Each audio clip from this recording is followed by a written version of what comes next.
Hello students, welcome to V science classes. आज हम पढ़ेंगे एलर्जी। एलर्जी क्या है? When you have gone to new place, अब नई नई जगह पे जाते रहते हैं तो अचानक से क्या होगा? स्नीजिंग, विजिंग, छींक आना, खांसी आना, ये सब चीजें होनी शुरू हो जाती हैं जिसका कोई परफेक्ट रीजन नहीं होता। And when you went away your symptoms disappear, और जब वहां से उस जगह से दूर जाते हैं तो वो जो सिम्टम्स थे वो डिसअपियर हो जाता है। Did this happen to you? कैसा हुआ है? तो हाँ, जनरली होता रहता है। तो some of us are sensitive to some particles in environment. बहुत सारे लोग, या हम कहें कुछ लोग, जो पार्टिकल्स रहते हैं एनवायरनमेंट में उसके लिए सेंसिटिविटी शो करते हैं। The above mentioned reason could be because of allergy. किस किस के द्वारा एलर्जी हो सकती है?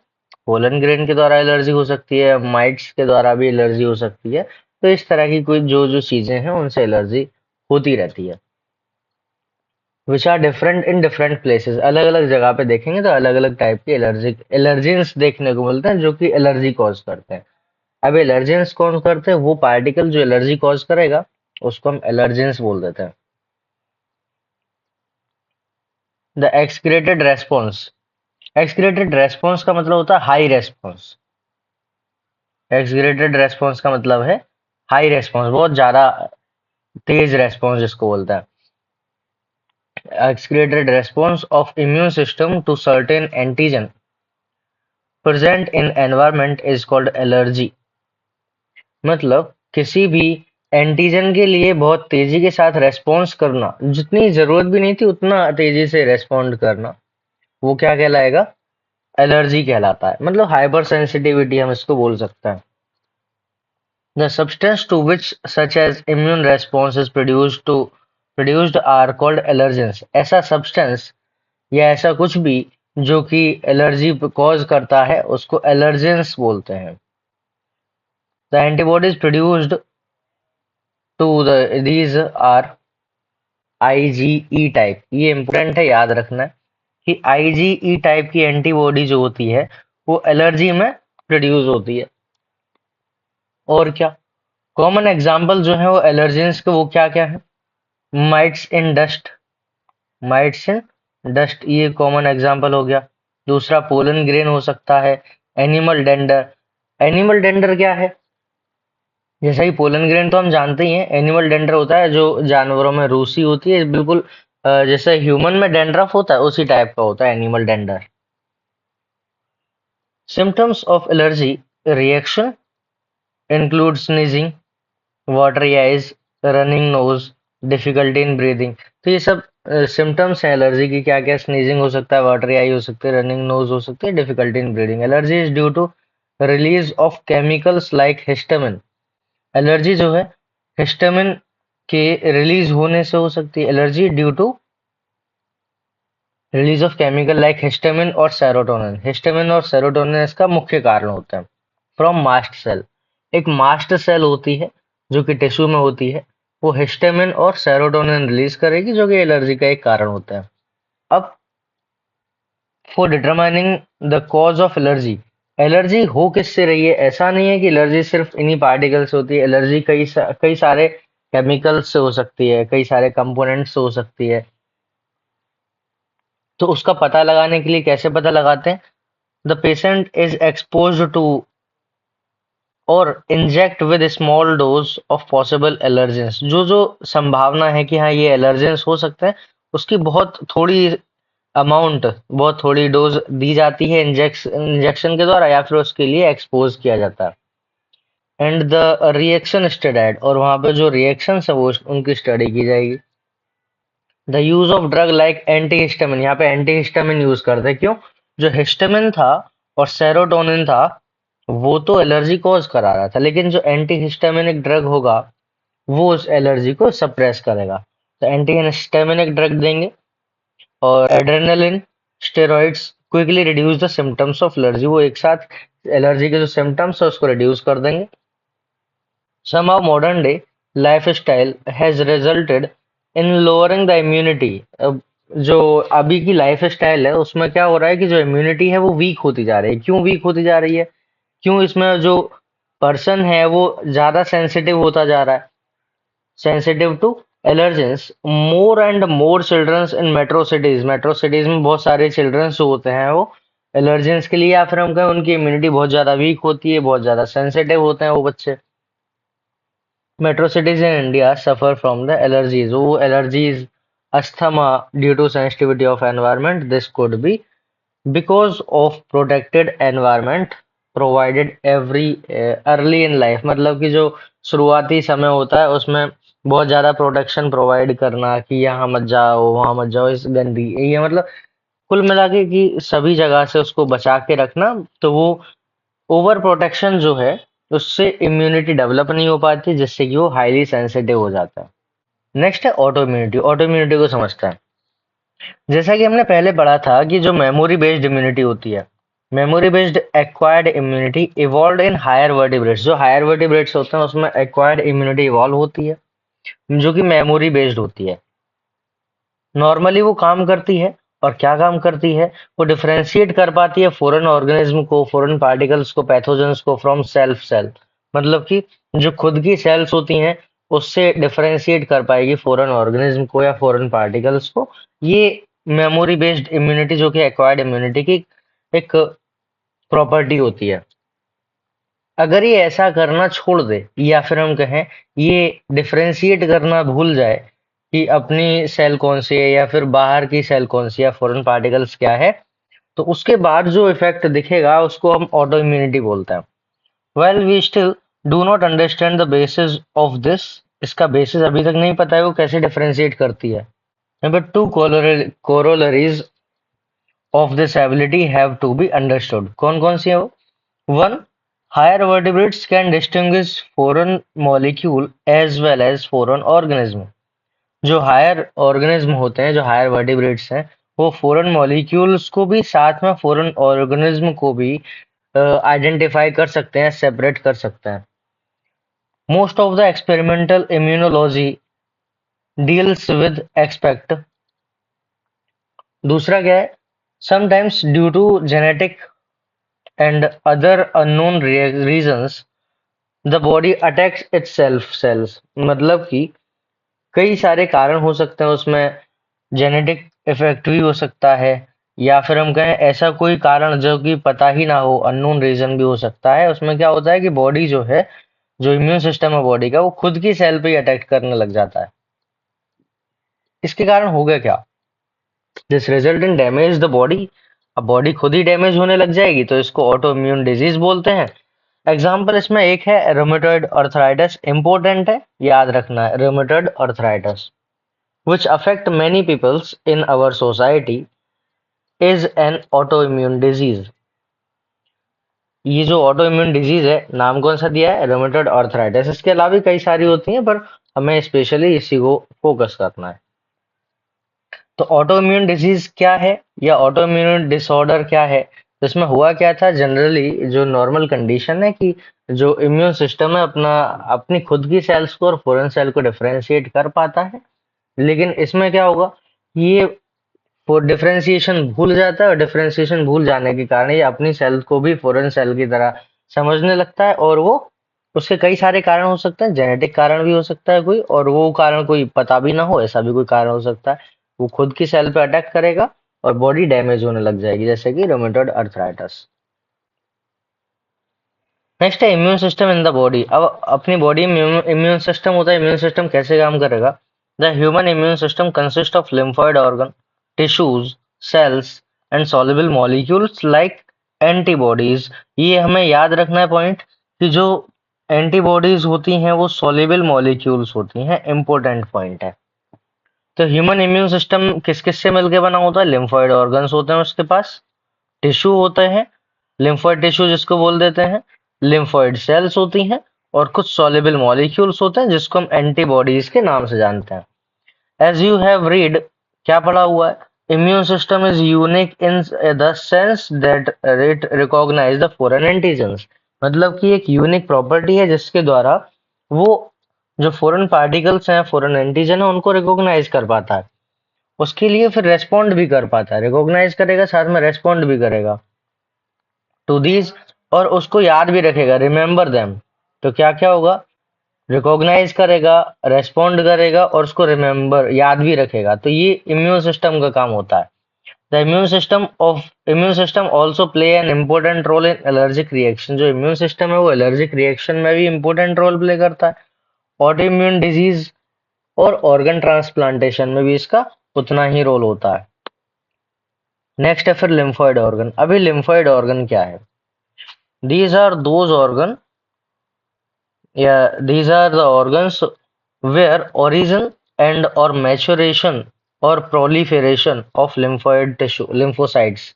कहने का मतलब है लिम्फोइड ऑर्गन वो ऑर्गन होता है जहाँ पे जो लिम्फोसाइट्स हैं उनका ओरिजिन होगा, उनका मैच्योरेशन होगा और प्रोलिफेरेशन होगा। प्रोलिफेरेशन का मतलब जनरली हम समझे तो सेल डिवीजन के लिए बोला जाता है। प्रोलिफेरेशन क्या है? प्रोलिफेरेशन कहीं दिखे तो उसको सेल डिवीजन से रिलेट कर लेना है। मतलब प्रोलिफेरेशन मतलब सेल डिवीजन। किसका? Cell division of lymphocytes. अब ज्यादा नंबर में बढ़ाना, सेल डिवीजन से मतलब नंबर में बढ़ाने से है, क्योंकि लिम्फोसाइट है, लिम्फोसाइट खुद तो डिवाइड नहीं करती है। तो लिम्फोसाइट जब डिवाइड नहीं करेगी तो प्रोलिफेरेट कैसे करेगी? तो यहाँ पे जस्ट नंबर बढ़ाने के लिए प्रोलिफेरेशन वर्ड यूज किया गया है।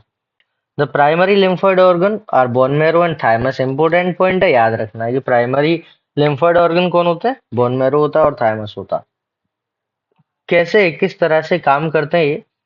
तो वेयर इमेच्योर लिम्फोसाइट डिफरेंशिएट, जो इमेच्योर लिम्फोसाइट है वो डिफरेंशिएट हो जाएगी into antigen sensitive lymphocyte. Immature lymphocyte antigen sensitive lymphocyte में मैच्योर हो जाएगी। After maturation lymphocyte migrate to secondary lymphoid organ. तो मैच्योर होगी और मैच्योर होने के बाद कहाँ जाएगी? सेकेंडरी लिम्फोइड ऑर्गन में चली जाएगी। जब ये मैच्योर होके कहाँ पे आ जाएगी? सेकेंडरी लिम्फोइड ऑर्गन में। अब क्या क्या होते हैं सेकेंडरी लिम्फोइड ऑर्गन, तो वो भी याद रखना है हमें। जैसे हमने पढ़ा था प्राइमरी लिम्फोइड ऑर्गन कौन था, तो bone marrow primary lymphoid organ है। बोन मैरो के साथ में थाइमस भी प्राइमरी लिम्फोइड ऑर्गन है। जबकि spleen, lymph node, tonsils, pair patches of small intestine, ये भी याद रखना है कि पेयर पैचेस कहाँ होते हैं? स्मॉल इंटेस्टाइन में होते हैं। इंपॉर्टेंट पॉइंट है। कौन कौन? स्प्लीन, लिम्फ नोड, टॉन्सिल्स और पेयर पैचेस, ये सब क्या है? और साथ में अपेंडिक्स भी, ये सब क्या है? ये सब सेकेंडरी लिम्फोइड ऑर्गन होता है। तो मेच्योर और फॉर्मेशन, फॉर्मेशन के बाद मैच्योरेशन, मैच्योरेशन के बाद वो जो लिम्फोसाइट्स थी वो सब कहाँ जाएंगी? सेकेंडरी लिम्फोइड ऑर्गन में आ जाती हैं। The secondary lymphoid organs provide the site for interaction of lymphocyte with the antigen। वो जो जगह है जहाँ पे एंटीजन के साथ, हम सिंपल शब्दों में कहें तो जहाँ पे एंटीजन के साथ एंटीबॉडी की फाइटिंग होगी, जहाँ लड़ाई होगी, वो जगह कौन प्रोवाइड कराता है? वो जगह ये लिम्फोइड ऑर्गन्स प्रोवाइड कराते हैं। वो जगह कौन प्रोवाइड कराएगा? ये लिम्फोइड ऑर्गन्स प्रोवाइड कराते हैं, जहाँ पे एंटीजन एंटीबॉडी का इंटरेक्शन होगा। which then proliferate to become effector cell। बाद में वो effector cell में कन्वर्ट हो जाते हैं। The location of various lymphoid organ in the human body shown in figure this। ये जो फिगर दे रखी है यहाँ पे lymphoid organs की लोकेशन बताइए। जैसे कि ये दिखाई दे रहे हैं, ये ब्लू कलर वाले, ये सब लिम्फ नोड है। ये सब क्या है? लिम्फ नोड है। यहाँ पे जस्ट स्टर्नम के पीछे जो होता है हार्ट के पास, ये थाइमस होता है। ये जो दिखाई दे रही हैं ब्लैक वाली, ये सब लिम्फेटिक वेसल्स हैं। ये सब क्या है? लिम्फेटिक वेसल्स हैं। The bone marrow in the lymphoid organ where all blood cells including lymphocyte are produced. Bone marrow क्या है? जहाँ पे सभी तरह की लिम्फोइड सेल्स बनती हैं, वो बोन मैरो होता है। तो बोन मैरो में क्या होगा? सभी तरह की ब्लड सेल्स बनती हैं। वहां पे लिम्फोइड ऑर्गन भी है बोन मैरो, क्योंकि वहां पे सभी कुछ बन रहा है। थाइमस, थाइमस क्या है? Thymus is a lobed organ located near the heart beneath the breastbone। अभी breastbone कौन है? ये स्टर्नम की बात कर रहा है। breastbone कौन है? यहाँ पे स्टर्नम की बात की गई है। तो स्टर्नम के पीछे और हार्ट के पास में, तो ये कौन है? थाइमस है। थाइमस में बनता कुछ नहीं है, थाइमस में मैच्योरेशन होता है। क्या होता है? मैच्योरेशन। कोई भी लिम्फोसाइट नहीं बनेगी इसमें, बस मैच्योर होगी। The thymus is quite large at the birth, at the time of birth। जन्म के समय पे लार्ज होता है ये, but keeps reducing in size with age. जैसे जैसे उम्र बढ़ेगी इसका साइज घटता चला जाएगा। And by the time of puberty attains puberty is attend it reduce to very small size. जन्म के समय सबसे बड़ा होता है, धीरे धीरे उम्र के साथ घटता चला जाता है, जैसे जैसे उम्र बढ़ती है उसका साइज छोटा होता चला जाता है और प्यूबर्टी के समय पे बहुत छोटा सा रह जाता है।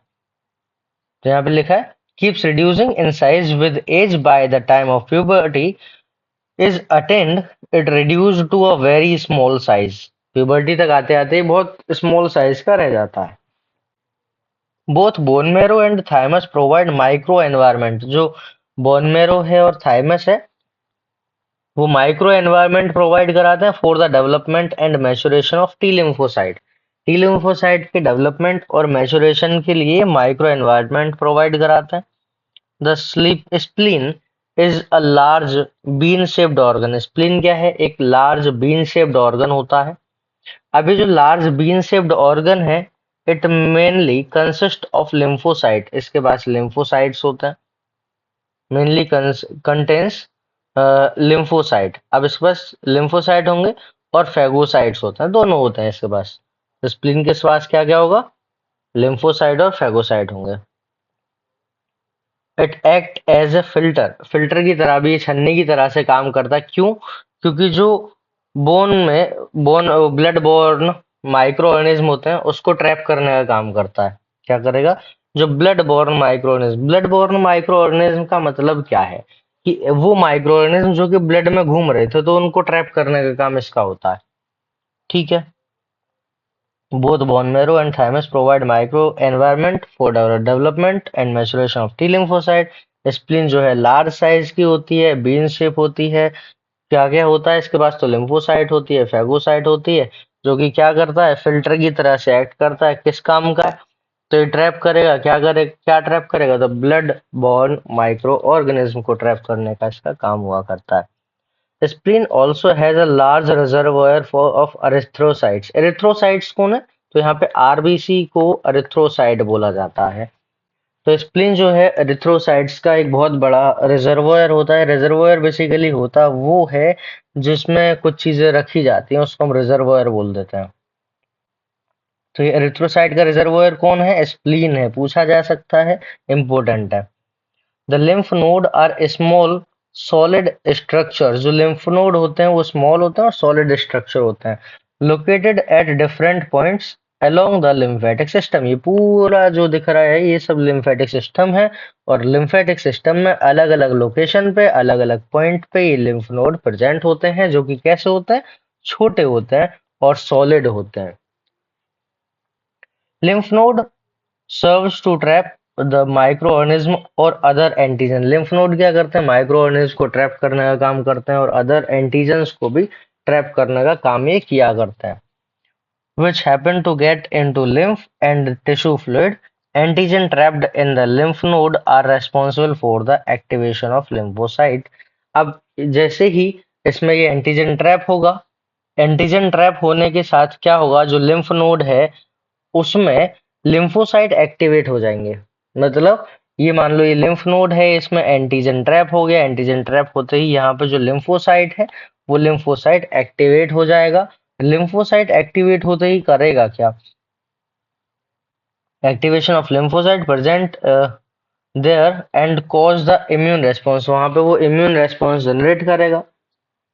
There is lymphoid tissue also located within the lining major tract. अब जो मेजर ट्रैक्ट होते हैं उसकी लाइनिंग में, लाइनिंग का मतलब क्या होता है? जैसे मान लो ये एक ट्यूब है, इसकी ट्यूब की इनर जो सरफेस है ना, इनर सरफेस, वो लाइनिंग कहलाती है। तो लाइनिंग में क्या होगा? लिम्फोइड टिश्यू प्रेजेंट होता है। There is lymphoid tissue also located within the lining of major tract. जैसे कि रेस्पिरेटरी ट्रैक्ट की लाइनिंग में होता है, डाइजेस्टिव ट्रैक्ट की लाइनिंग में होता है, यूरोनोजेनाइटल ट्रैक्ट की लाइनिंग में देखने को मिलता है। क्या बोलते हैं उसको? Mucosa associated lymphoid tissue. Mucosa associated lymphoid tissue malt इसको बोला जाता है। पीवाईक्यू है, इंपोर्टेंट भी है, आ चुका है, आगे भी आने की पूरी संभावना है। It constitutes about 50% of the lymphoid tissue. जो माल्ट है मार्ट क्या है? Mucosa associated lymphoid tissue. ये लगभग 50% कंट्री कंस्टिट्यूट दिखाता है, शो करता है पूरे लिम्फोइड सिस्टम में। नेक्स्ट टॉपिक है AIDS. The word AIDS stand for acquired immunodeficiency syndrome. तो AIDS stand for acquired immunodeficiency syndrome. Acquired का मतलब होता है बाहर से मिला हुआ। इम्यूनोडेफिशिएंसी का मतलब होता है इम्यूनिटी कम हो जाना। सिंड्रोम का मतलब होता है ग्रुप ऑफ डिजीज। तो अगर यहाँ पे हम इसको डिकोड करने की कोशिश करें तो एक्वायर्ड इम्यूनोडेफिशिएंसी सिंड्रोम का मतलब होगा कि ऐसा सिंड्रोम जिसमें इम्यूनिटी वीक हो जाती है और ये बाहर से मिला हुआ है, तो ये एक्वायर्ड इम्यूनोडेफिशिएंसी सिंड्रोम होता है। This means deficiency of immune system acquired during the lifetime। lifetime मतलब जीवन काल में कभी ये मिल जाता है। An individual indicating that it is not a congenital disease। ये कोई congenital disease नहीं होती है। सिंड्रोम का मतलब क्या है? ग्रुप ऑफ सिम्टम्स, जैसा कि हमने पढ़ा हुआ है। AIDS was first reported in 1981 and in the last 25 year or so। सबसे पहले एड्स कहाँ पे कब देखा गया था? 1981 में देखा गया था। It has spread all over the world killing more than 25 million of person. अब तक ये 25 मिलियन पर्सन से भी ज्यादा लोगों को मार चुका है। AIDS is caused by human immunodeficiency virus. AIDS किसके द्वारा होता है? ह्यूमन इम्यूनोडेफिशिएंसी वायरस, जिसको शॉर्ट में एचआईवी के नाम से जानते हैं। अभी जो एचआईवी है ये कैसा वायरस है? तो एक रेट्रो वायरस है। कैसा वायरस है ये? रेट्रो वायरस है और ये आरएनए वायरस है। कैसा वायरस है? आरएनए वायरस होता है। मतलब कि इसमें जो जेनेटिक मटेरियल होता है वो आरएनए होता है, या फिर हम कहें इसका जो जीनोम है वो आरएनए होता है। Which have an envelope enclosing the RNA genome, जैसा कि फिगर 8.6 में दिखाया गया है। Transmission of HIV infection generally occurs by. अब क्या क्या कारण हो सकते हैं? तो sexual contact with infected person पहला। दूसरा, by transfusion of contaminated blood and blood product. Blood और ब्लड प्रोडक्ट को ट्रांसफ्यूज करना कंटामिनेटेड को, मतलब कोई इन्फेक्टेड पर्सन है उससे ब्लड लिया, किसी हेल्दी पर्सन में इंजेक्ट कर दिया, तो इन्फेक्टेड पर्सन से जो एचआईवी है वो हेल्दी पर्सन में आ जाएगा थ्रू कंटामिनेटेड ब्लड और blood product. By sharing infected needles as in the case of intravenous drug abusers. जैसा कि जो ड्रग एब्यूजर्स होते हैं वो एक ही निडल से या एक ही सिरिंज से कई सारे लोग नशा करते हैं, ड्रग लेते हैं, तो वो इंट्रावेनस ड्रग एब्यूजर्स जो होते हैं वो एक ही निडल का यूज करते हैं, तो उससे भी एड्स फैलने की संभावना होती है। नेक्स्ट क्या कारण हो सकता है? From infected mother to her child through placenta. Placenta के द्वारा भी ये जा सकता है मदर से चिल्ड्रन में, या मदर से चाइल्ड में प्लेसेंटा के थ्रू जा सकता है। So people who are at high risk of getting this infection including individuals। अब कौन कौन किसकी संभावना ज्यादा होती है ये डिजीज होने की? तो individuals who have multiple sexual partner, जिसके पास मल्टीपल सेक्सुअल पार्टनर्स हो वो इन्फेक्ट होने की संभावना उसकी ज्यादा होगी। जो ड्रग एडिक्ट होता है, जो इंट्रावेनस इंजेक्शन के द्वारा जो ड्रग्स लेता है वो, who take drug intravenously।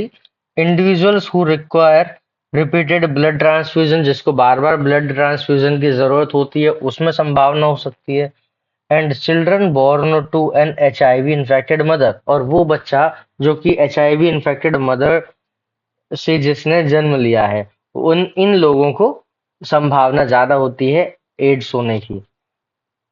अगर हम इस डायग्राम को देखेंगे तो यहाँ पे हमें दिखाई देगा कि ये एक रेट्रो वायरस है। रेट्रो वायरस है, आरएनए वायरस है, मतलब कि जो वायरस है इसके पास जेनेटिक मटेरियल के नाम पे आरएनए होता है। अभी जो वायरल आरएनए है ये एंटर करेगा, कैसे एंटर करेगा? ये वायरल कोर है, वायरल कोर पूरा ये वायरस है, virus infect the normal cell. Normal cell ये है कौन? ये मैक्रोफेज है। कौन है ये मैक्रोफेज सेल्स है। मैक्रोफेज में स्पेशली कहें तो टी लिम्फोसाइट है, और ये जो टी लिम्फोसाइट है, जो मैक्रोफेज है, ये इसके लिए जो फैक्ट्री की तरह, मतलब वायरस के लिए फैक्ट्री की तरह ये काम करता है, और कई सारे वायरस बनाने में इन्वॉल्व होगा। कैसे काम करेगा वो देखते हैं। ये एक सेल है, एनिमल सेल है। यहाँ पे वायरस आया, इन्फेक्शन किया, वायरस ने, वायरस की जैसी की प्रॉपर्टी होती है, वो अपने जेनेटिक मटेरियल को एंटर करा देता है, कैप्सिड उसका बाहर रह जाता है। तो यहाँ भी कुछ ऐसा ही हुआ। Viral RNA is introduced in cell. जो वायरल आरएनए है वो सेल के अंदर आ चुका है। Viral DNA is produced by reverse transcription. जैसा हमने पढ़ा था, ट्रांसक्रिप्शन क्या होता है? ट्रांसक्रिप्शन से डीएनए से आरएनए बनता है। डीएनए से आरएनए बनाना है तो हम ट्रांसक्रिप्शन बोल देते हैं। इसका उल्टा कर देंगे तो रिवर्स ट्रांसक्रिप्शन कहलाएगा। अब रिवर्स ट्रांसक्रिप्शन में एंजाइम कौन सा यूज होगा? तो ट्रांसक्रिप्टेज, रिवर्स ट्रांसक्रिप्टेज नाम का एंजाइम यूज होगा। इस प्रोसेस का दूसरा नाम भी है जिसको हम टेमिनिज्म बोलते हैं। तो ये हमने पढ़ा था जेनेटिक्स में, टेमिनिज्म बोला जाता है इस रिवर्स ट्रांसक्रिप्शन को। ये जनरली आरएनए वायरस में यूज होता है।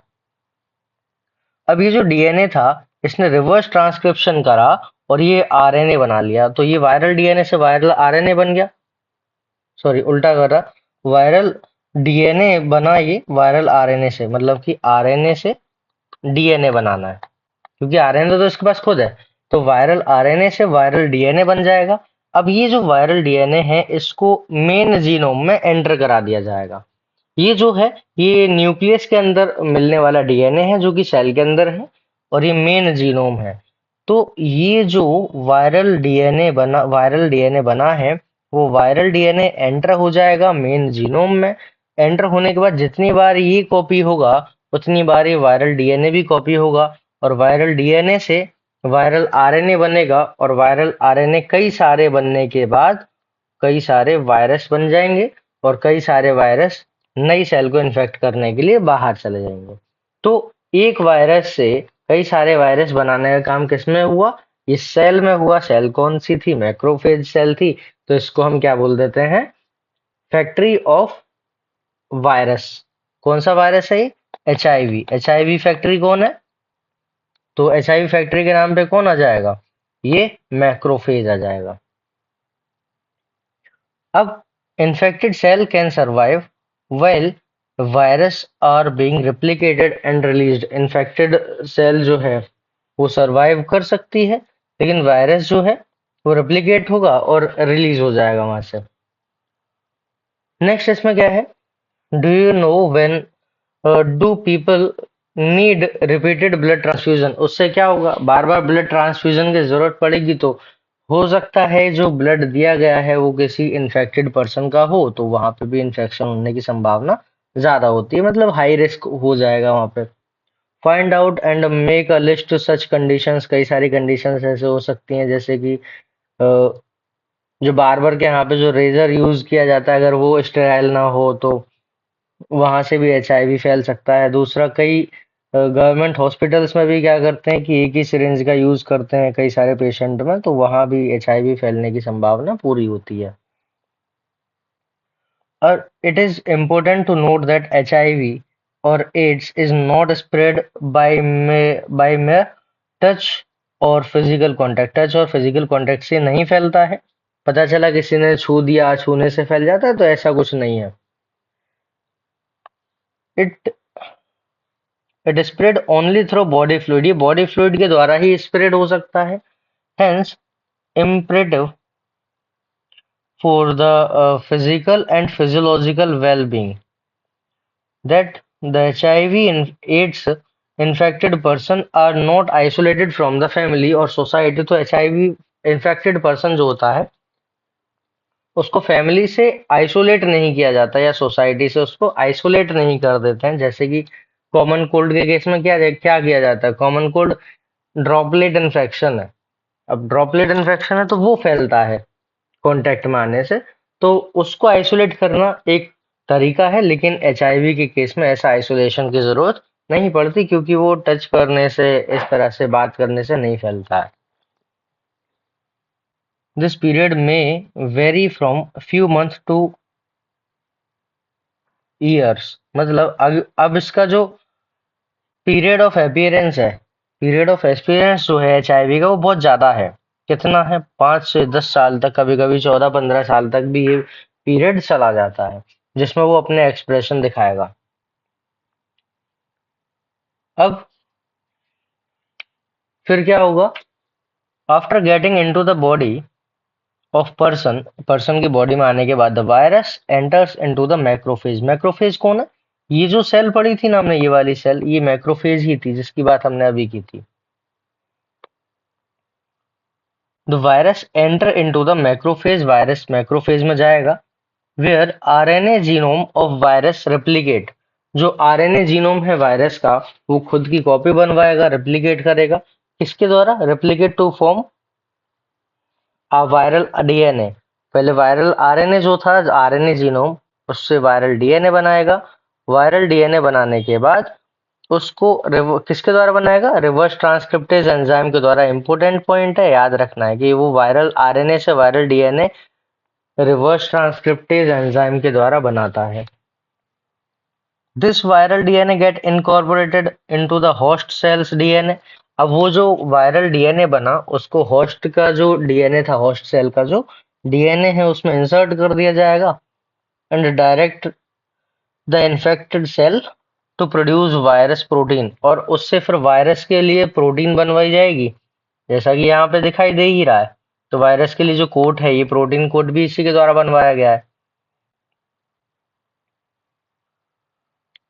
The macrophage continue to produce virus, जो मैक्रोफेज है वो वायरस प्रोड्यूस करेगा बहुत सारे। In this way act like HIV factory, इसीलिए मैक्रोफेज को एचआईवी फैक्ट्री भी कहा जाता है। Simultaneously HIV enter into the helper T cells. अब वो किस में जाएगा? हेल्पर टी सेल में एंटर करेगा। हेल्पर टी सेल में एंटर करने से क्या होगा? उसकी इम्यूनिटी इंस्टेंट वीक हो जाएगी। मतलब हम कह सकते हैं कि कोई आतंकवादी आया, उसने सीधे सीधे पुलिस चौकी और ये सब उड़ा दिए, तो वहां पे जो पुलिस फोर्स ही नहीं रहेगी तो कोई भी आके अटैक कर सकता है। सेम ये कंडीशन यहाँ पे होगी।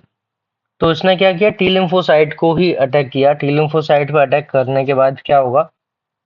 वो भी कौन सी? हेल्पर टी सेल के ऊपर अटैक किया है। Replicate and produce progeny virus, तो और रेप्लिकेट करेगा और बहुत सारे प्रोजनी वायरस, मतलब कि और नए वायरस को प्रोड्यूस कराएगा। The progeny virus release in the blood, जो प्रोजनी वायरस है वो ब्लड में रिलीज हो जाएंगे।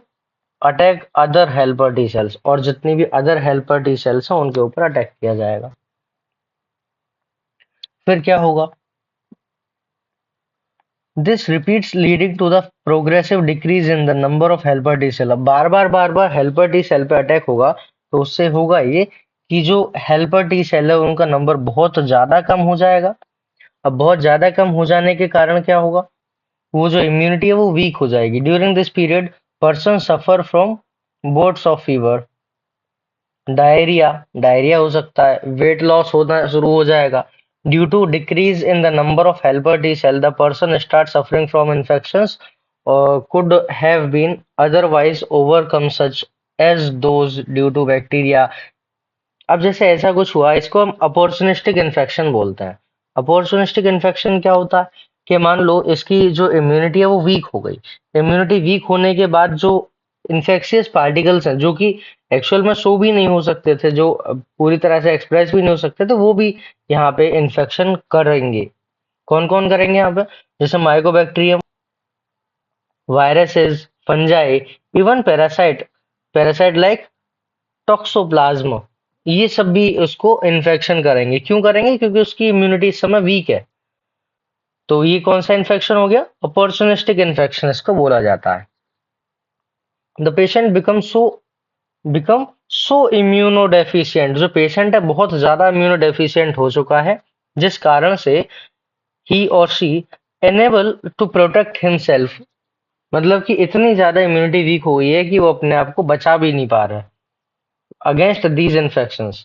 अ वाइडली यूज्ड डायग्नोस्टिक टेस्ट, कौन सा इसके लिए टेस्ट किया जाता है? तो एलाइजा इसके लिए किया जाता है, एंजाइम लिंक्ड इम्यूनोसॉर्बेंट एसे। ये याद रखना इंपॉर्टेंट है। तो एचआईवी के लिए कौन सा टेस्ट किया जाता है? तो एलाइजा इसके लिए किया जाता है। एलाइजा क्या है? Enzyme linked immunosorbent essay. Treatment of AIDS with antiretroviral drug is only partial effective। जैसे कि हम पढ़ते हैं AZT। AZT एक ड्रग का नाम है जो कि एड्स में यूज किया जाता है, जो कि पार्शियल ही इफेक्टिव है, completely इफेक्टिव नहीं है। They can only prolong the life of patient but cannot prevent death, which is in inevitable। मतलब कि इसमें सिर्फ थोड़ी सी ये ड्रग देके थोड़ी सी लाइफ को बढ़ाया जा सकता है, पर इससे बचा नहीं जा सकता, उसकी डेथ को रोका नहीं जा सकता। तो प्रिवेंशन क्या क्या है? जैसा कि हम जानते हैं जो HIV है, जो एड्स है, वो क्योर नहीं हो सकती। There is no cure. अभी तक तो इसका कोई क्योर परमानेंट इलाज नहीं है। बस इससे, जैसा कि अभी पढ़ा था, उससे उम्र थोड़ी सी बढ़ाई जा सकती है, बाकी मरना तो उसका निश्चित है और जल्दी ही मरेगा। ऐसा अभी तक कोई भी इसका जो इलाज है वो नहीं है। तो इसीलिए prevention is better than cure. तो यहाँ पे ये वाली लाइन ज्यादा प्रेफर की जाती है। यहाँ पे क्या सभी जगह प्रेफर करनी चाहिए, पर यहाँ पे ये ज्यादा इंपॉर्टेंट हो जाती है कि prevention is better than cure. तो यहाँ पे क्या होगा? As AIDS has no cure, prevention is the best option. Moreover, HIV infection more often spreads due to the conscious behavior patterns and is not something that happens inadvertently, inadvertently, like pneumonia, typhoid. Of course, infection in the blood transfusion patient, infection जो है blood transfusion patient में, newborn में, from mother etcetera, ये फैल सकता है। May takes place due to poor monitoring. किसके कारण हो सकता है? ये पुअर मॉनिटरिंग के कारण हो सकता है कि मान लो किसी ने ब्लड टेस्ट नहीं किया और ट्रांसफ्यूज करा दिया, तो वो HIV हो सकता है। The only excuse may be ignorance, अगर इनको छोड़ दें। And it has been rightly said, the only excuse is may be ignorance and it has been rightly said, don't die of ignorance, don't die of ignorance. ये जो है बचना है, तो इन सब को इग्नोर करना बंद करना पड़ेगा। मतलब सिंपल सा कहें तो अगर हमें बचना है HIV के इन्फेक्शन से, तो ये जो इग्नोरिंग है, जो पुअर मॉनिटरिंग हो गया, और ये न्यूबॉर्न बेबी वाला जो केस है, इसमें बचने के लिए इग्नोर करना बंद करना पड़ेगा। In our country, national AIDS control organisation NACO and other non government organisation NGOs चल रहे हैं, are doing a lot of educate peoples about AIDS। एड्स के बारे में बताया जा रहा है, कैसे फैलता है उसके बारे में जो नॉलेज है वो दी जा रही है। WHO has started a number of program, WHO ने भी कई सारे प्रोग्राम चलाए हुए हैं to prevent the spreading HIV infection, making blood from blood bank. Blood bank से जब ब्लड लो तो वो सेफ होना चाहिए। Making blood safe from HIV, safe किससे होना चाहिए? HIV से सेफ होना चाहिए। Ensuring the use of only disposable needles, हर बार डिस्पोजेबल निडल्स का यूज करें, डिस्पोजेबल सिरिंज का यूज करें in public and private hospitals and clinic. Free distribution of condoms, condoms का फ्री डिस्ट्रीब्यूशन करें। कंट्रोलिंग ड्रग एब्यूज को रोकें। Advocating safe sex and promoting the regular checkups, और बार बार regular checkup कराते रहना चाहिए। HIV इन सस्पेक्टेबल पॉपुलेशंस, किसमें ये सब होना चाहिए? जहाँ पे सस्पेक्टेबल पॉपुलेशन है कि हाँ यहाँ पे संभावना ज्यादा है, तो यहाँ उस जगह पे समय समय पे टेस्टिंग होती रहनी चाहिए। Are such step taken up, अब यहाँ पे कुछ कुछ ये स्टेप्स थे जो कि उठाने चाहिए, कदम उठाने चाहिए। इन्फेक्शन विद HIV और having AIDS is something that should not be hidden. जो HIV का इन्फेक्शन है, जो एड्स है, वो कोई ऐसी चीज नहीं है जिसको छिपाया जा सके। Something that should not be hidden. Since then the infection में spread to many more peoples, जो इन्फेक्शन है वो बहुत सारे पीपल्स में फैल चुका है। HIV AIDS infected people need help, जो HIV इन्फेक्टेड पर्सन है उसको हेल्प चाहिए, सिंपैथी चाहिए। इसकी जगह पे सोसाइटी क्या करती है? उसको नई नई बातें सुनाती है, नए नए ताने देती है। तो क्योंकि उसको एक गलत नजरिए से देखा जाता है, तो सिर्फ सेक्सुअल कांटेक्ट से ही नहीं, जो एचआईवी है वो और भी कई तरीके से फैल सकता है, जैसे कि निडल से फैल सकता है, बार्बर की शॉप में जाके जो इन्फेक्टेड रेजर होता है उसका यूज करने से फैल सकता है।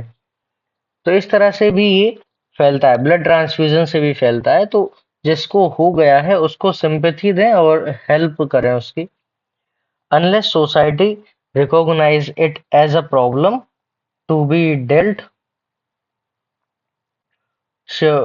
with a within a collective manner, the chance of wider spread of this disease increased manifold। तो बहुत सारे तरीके से ये बहुत ज्यादा फैल सकता है। इट इज मालाडी, मालाडी का मतलब होता है बहुत गंभीर जो होता है। इट इज अ मालाडे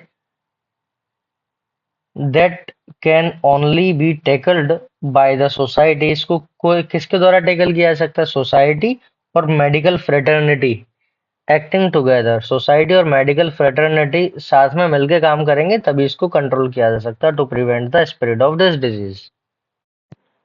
नेक्स्ट जो डिजीज है वो डिजीज ही बहुत ही ज्यादा भयानक है, बहुत ही ज्यादा खतरनाक है। तो कौन सी डिजीज है ये कैंसर है। कैंसर जो है one of the most dreaded disease. Dreaded मतलब होता है भयानक, डेयर्डेड का मतलब क्या है? भयानक, बहुत ही ज्यादा खतरनाक डिजीज है of the human being and is major cause of death all over the globe. पूरे ग्लोब पे अगर हम बात करें तो जो डेथ है उसका सबसे बड़ा कारण कैंसर भी है। More than millions Indians suffer from the cancer. कई सारे इंडियंस कैंसर से सफर कर रहे हैं इस समय पे। A large number of them die from it annually. बहुत बड़ी संख्या में कैंसर के कारण मृत्यु हो जाती है लोगों की। The mechanism underlie development of cancer और oncogenic transformation of cell. Cancer क्या है? ऑन्कोजेनिक ट्रांसफॉर्मेशन ऑफ सेल है। मतलब कहने का है कि जो सिंपल सेल थी वो कैंसरस सेल में कन्वर्ट हो जाती है, उसी को बोल देते हैं oncogenic transformation of cell. Its treatment and control have been some of the most intense areas of research in biology and medicine. In our body, cell growth and differentiation is highly controlled। जो अपनी body है वहां पे cell growth होगा, cell division हो गया, cell differentiation हो गया, ये बहुत ही कंट्रोल्ड प्रोसेस होती है। कैंसर सेल में वो प्रोसेस जो होती है, वो रेगुलेशन जो होता है वो टूट जाता है। In cancerous cell there is breakdown of these regulatory mechanism. जैसा कि नॉर्मल सेल में एक प्रॉपर्टी होती है कॉन्टैक्ट इनहिबिशन की प्रॉपर्टी। कॉन्टैक्ट इनहिबिशन की प्रॉपर्टी क्या होती है कि जैसे जो सेल डिवाइड कर रही है वो सेल तब तक डिवाइड करेगी जब तक किसी और सेल के कांटेक्ट में ना आ जाए। जैसे ही ये सेल किसी और सेल के कांटेक्ट में आएगी ये अपना डिवीजन बंद कर देती है। ये होता है नॉर्मल सेल का काम। लेकिन जो कैंसरस सेल होती है वो कॉन्टैक्ट इनहिबिशन की प्रॉपर्टी खो चुकी होती है, तो उसके पास कोई भी कॉन्टैक्ट इनहिबिशन की प्रॉपर्टी नहीं होती है, वो अनकंट्रोल्ड ग्रोथ करती है। तो नॉर्मल सेल में क्या होगा? कॉन्टैक्ट इनहिबिशन की प्रॉपर्टी होती है, by virtue which contact with other cell inhibit their uncontrolled growth. लेकिन कैंसर सेल में ये प्रॉपर्टी नहीं होती, जिस कारण से वो कंटिन्यूस ग्रोथ करती रहेगी। कंटिन्यूस ग्रोथ करने के बाद मास ऑफ सेल बनाएगी। अनडिफरेंशिएटेड मास ऑफ सेल होगा, ट्यूमर कहलाएगा। अभी ट्यूमर दो तरह के होते हैं, सारे ट्यूमर कैंसर नहीं होते हैं। सारे ट्यूमर कैंसर नहीं होते, तो दो तरह के ट्यूमर होते हैं, एक बेनिग्न ट्यूमर होता है, एक मैलिग्नेंट ट्यूमर होता है। जो बेनिग्न ट्यूमर होता है वो क्या करेगा? Normally remains confined to their original location. ये सिर्फ अपनी एक ओरिजिनल लोकेशन पे ही रहेगा। Do not spread to the other part of the body. ये बॉडी में अदर पार्ट पे नहीं जाता है। ये बस तब नुकसानदायक होता है जैसे कि कोई बेनिग्न ट्यूमर हुआ, उससे कोई नर्व ब्लॉक हो रही है, कोई ब्लड वेसल ब्लॉक हो रही है, तो उस समय पे बस ये नुकसानदायक होता है। बाकी बेनिग्न ट्यूमर ऐसा कोई लाइफ थ्रेटनिंग इफेक्ट शो नहीं करेगा, मतलब कि कोई जानलेवा जो इफेक्ट है वो दिखाएगा नहीं। पर मैलिग्नेंट ट्यूमर जो होता है वो एक्चुअल में कैंसरस होता है। जो मैलिग्नेंट ट्यूमर है ये एक्चुअल में कैंसरस हुआ करता है। ऑन द अदर हैंड,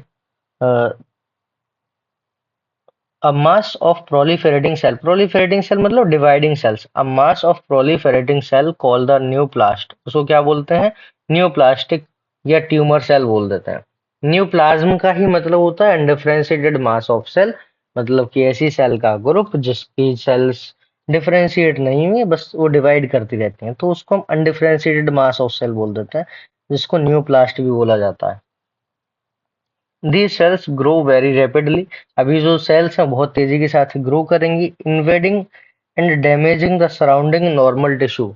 वहां पे इन्वेडिंग शो करते हैं, मतलब इन्वेडिंग का मतलब है वहां पे अपना आधिपत्य जमाने का कोशिश करेंगी, उसको इन्वेजन या इन्वेडिंग बोलते हैं।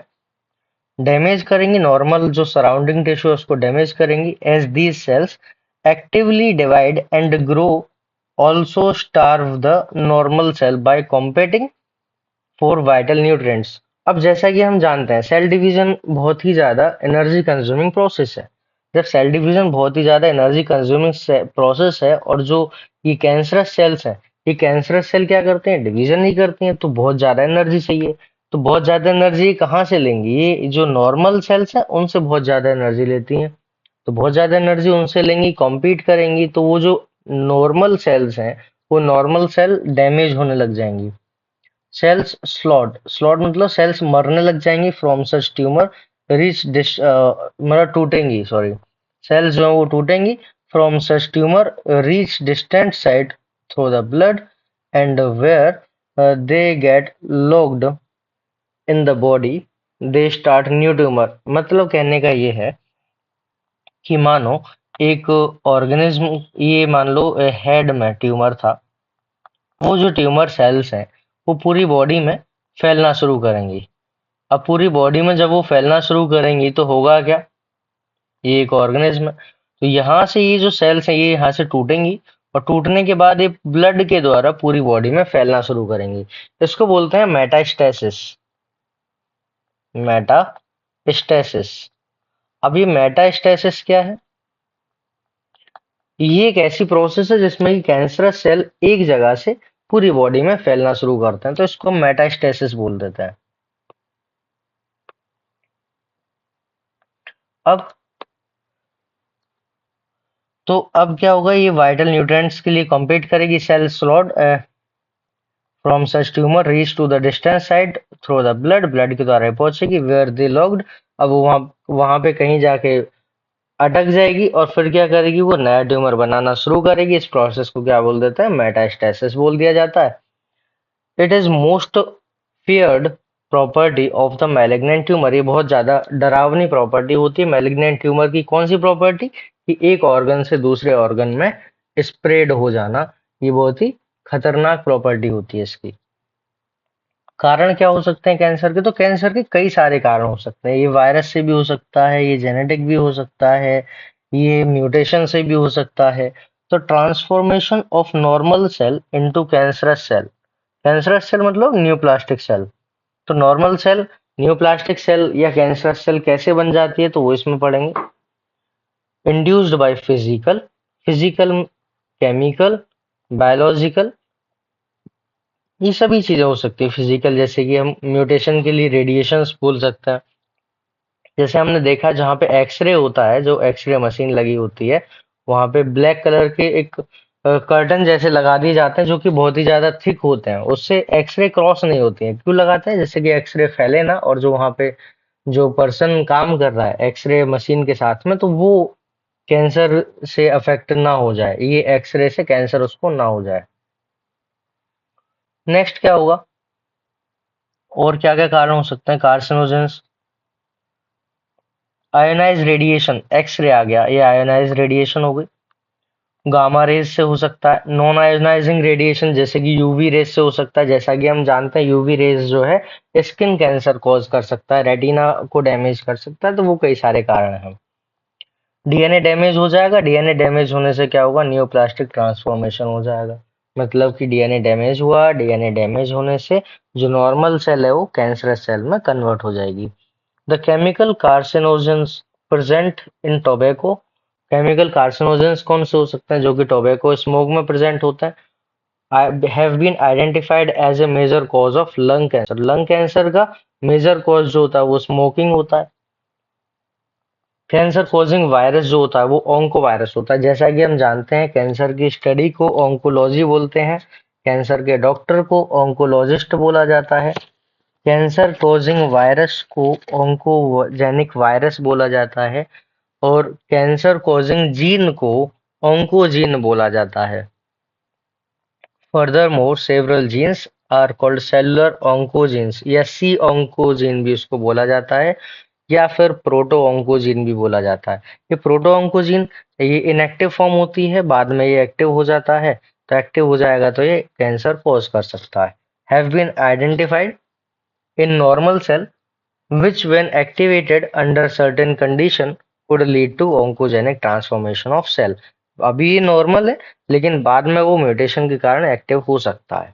अब नेक्स्ट है कैंसर का डिटेक्शन। अब डिटेक्ट कैसे करेंगे कैंसर को? तो early detection of cancer is essential as it allows the disease to be treated successfully in many cases।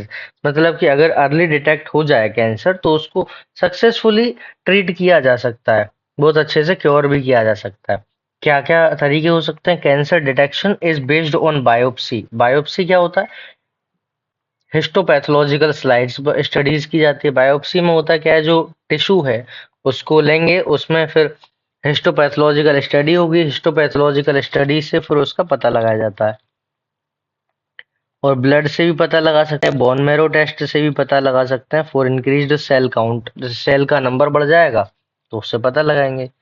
In case of leukaemia, in biopsy a piece of suspected tissue cut into the section, बहुत ही पतले पतले section में काटा जाता है, फिर उसको स्टेन किया जाएगा, फिर उसको एग्जामिन किया जाएगा अंडर माइक्रोस्कोप, जिसको हिस्टोपैथोलॉजिकल स्टडीज बोलते हैं।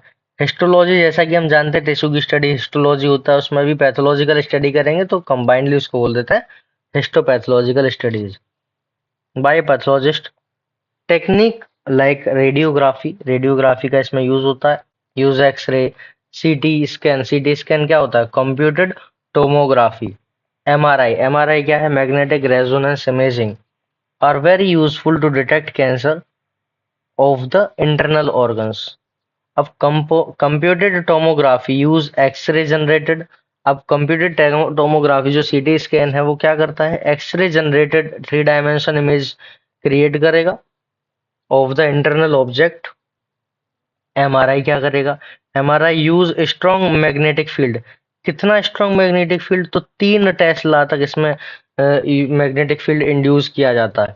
तो strong magnetic field, non ionised radiation का भी इसमें यूज कर सकते हैं। स्ट्रॉन्ग मैग्नेटिक फील्ड यूज होगी और नॉन आयनाइजिंग रेडिएशंस का यूज करते हैं जो कि एक्यूरेट डिटेक्ट करेगा पैथोलॉजिकल कंडीशंस को और फिजियोलॉजिकल चेंजेस को जो कि लिविंग टिश्यू में आइडेंटिफाई कराएगा।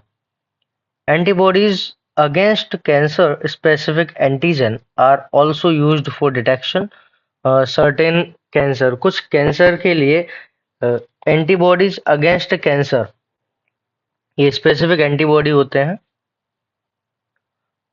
तो इसका अमाउंट अगर बढ़ा हुआ है तो इससे संभावना क्या होती है कि कैंसर हो सकता है। Techniques of the molecular biology can be applied to detect gene in individuals with inherited suspectability to certain cancers. तो यहाँ पे जो इनहेरिट भी हो सकता है तो उसमें जीन की स्टडी करके डिटेक्ट किया जा सकता है जो ससेप्टेबिलिटी है, susceptibility certain cancer। Identification of such gene which predispose predispose an individual to certain cancers। मतलब कि ऐसे जीन का अगर पता लगा लिया जाए तो पहले से ही उसको बचाया जा सकता है इस बीमारी से।